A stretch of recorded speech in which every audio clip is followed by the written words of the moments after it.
Hello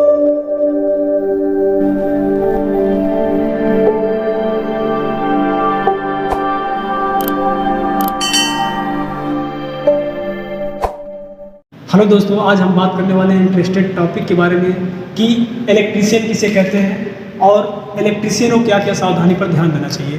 तो आइए इस बात को समझते हैं।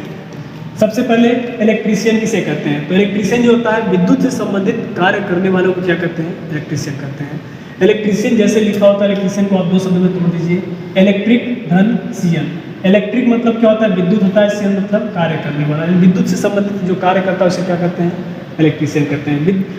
अब इलेक्ट्रीशियन का काम क्या क्या होता है, हाउस वायरिंग कर सकते हैं, औद्योगिक वायरिंग बाइंडिंग का कार्य कौन करता है, इलेक्ट्रीशियन करता है। जैसे इसके अतिरिक्त जैसे मोटर हो गया, जनरेटर हो गया, अल्टरनेटर इत्यादि की देखभाल और अनुरक्षण करने वालों को लोग क्या कहते हैं, इलेक्ट्रीशियन कहते हैं। अब बात करते हैं कि यदि आप इलेक्ट्रीशियन है तो आपको किस किस सावधानियों पर ध्यान देना चाहिए। आप सेफ्टी कितने प्रकार की होती है, तो सुरक्षा एवं सावधानियाँ की बात करें तो सुरक्षा एवं सावधानियाँ 3 प्रकार की पाई जाती हैं। जैसे स्वयं की सुरक्षा, दूसरा होता है मशीन की सुरक्षा और तीसरा होता है कार्यखंड की सुरक्षा। तो स्वयं की सुरक्षा आप कैसे कर सकते हैं, इसके लिए आपको पीपीई यानी पर्सनल प्रोटेक्टिव इक्विपमेंट का प्रयोग करना चाहिए ताकि आप सुरक्षित रहें। जैसे आप बिजली से काम करने जाते हैं तो वहाँ पर कार्य करने से पहले आपको क्या करना चाहिए कि ग्लव्स का प्रयोग करना चाहिए ताकि आपको करंट का झटका न लग सके। और बाकी मशीन वगैरह पर काम करते हैं तो आप ग्लव्स का प्रयोग कर लीजिए, ठीक ना, और शूज वगैरह पहन लीजिए। सब किस कैटेगरी में आते हैं, पीपीई के अंतर्गत आते हैं। दूसरी बात करते हैं मशीन की सुरक्षा। अब मशीन की सुरक्षा हम कैसे कर सकते हैं, तो इलेक्ट्रीशियन होने के नाते आपको पहले इस चीज़ पर ध्यान देना चाहिए कि जिस मशीन को आप चलाते हैं उसके बारे में पूरी तरह से जानकारी होना चाहिए। यदि आपको पूरी तरह से जानकारी है तो मशीन के पास आप जाइए। मशीन में जो खराब पार्ट हैं, आपको लगता है जो चीज़ खराब है उसको क्या करना चाहिए, तुरंत बदल देना चाहिए ताकि हमारा अगला पार्ट खराब होने से बच जाए, ठीक ना। तो ये होता है मशीन की सुरक्षा। बाकी बात करें कार्यखंड की सुरक्षा, तो आप जिस कार्यखंड पे काम करने जा रहे हैं, जहाँ मशीन आपका जिस प्लेस पे मशीन आपका लगा हुआ है वहाँ कार्य करने जा रहे हैं, तो सबसे बड़ी चीज़ आपको ये ध्यान देना चाहिए कि उस मशीन के आसपास जितने भी ग्रीस हो गया, मोबिल हो गया इत्यादि अगर लगे हुए हैं तो उनको क्या कर देना चाहिए, साफ़ कर लेना चाहिए। मशीन के आसपास और मशीन पर भी लगे हुए ग्रीस मोबिल को पूरी तरह से साफ़ कर लेना चाहिए ताकि कार्य करते समय आपका पैर फिसले न या कोई आपके साथ अनहोनी घटना न घटे। तो सेफ्टी 3 प्रकार की होती है।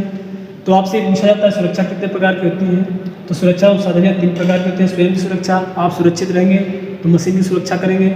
मशीन सुरक्षित रहेगी तो आप उस कार्यखंड पे अच्छी तरह से कार्य कर सकते हैं। तो ठीक है, आज के टॉपिक में हम इतना ही बस रखते हैं।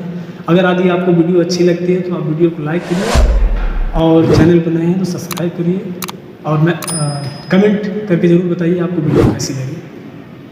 तो चलिए अगला जो टॉपिक हमारा है फायर एक्सटिंग्विशर यानी अग्निशमक यंत्र। अग्निशमक यंत्र का प्रयोग हम लोग क्यों करते हैं इसके बारे में जानेंगे। यानी जलती हुई वस्तु पर काबू पाने के लिए जिस यंत्र का प्रयोग करते हैं उसे हम लोग क्या कहते हैं, अग्निशामक यंत्र।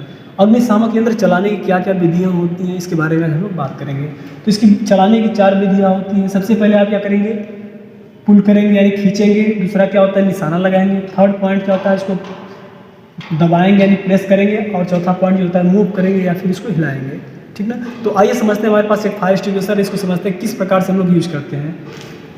देखिए हमारे पास एक फायर एक्सटिंग्विशर है, ठीक है। अब हमको अगर यदि कहीं आग लगा हुआ है, आग पर काबू पाना, तो हम सबसे पहले क्या क्या करेंगे, ठीक है। तो सबसे पहले हम लोग क्या करते हैं, पहली विधि हमने क्या बताया, पहले खींचना यानी हमने इनको खींच लिया। दूसरी विधि क्या होती है, हम टारगेट करें कहाँ हमें आग लगी है, जहाँ आग लगती है वहाँ टारगेट करते हैं। तीसरा पॉइंट क्या करते हैं, प्रेस करते हैं। चौथा स्टेप क्या करते हैं, हम लोग इसको पूरा नोजल को हिलाते हैं, ठीक है। तो ये 4 विधियाँ थी फायर एक्सटिंग्विशर चलाने की, 4 विधियाँ थी फायर एक्सटिंग्विशर चलाने की। तो उम्मीद करते हैं आपको ये बातें समझ में आई होंगी।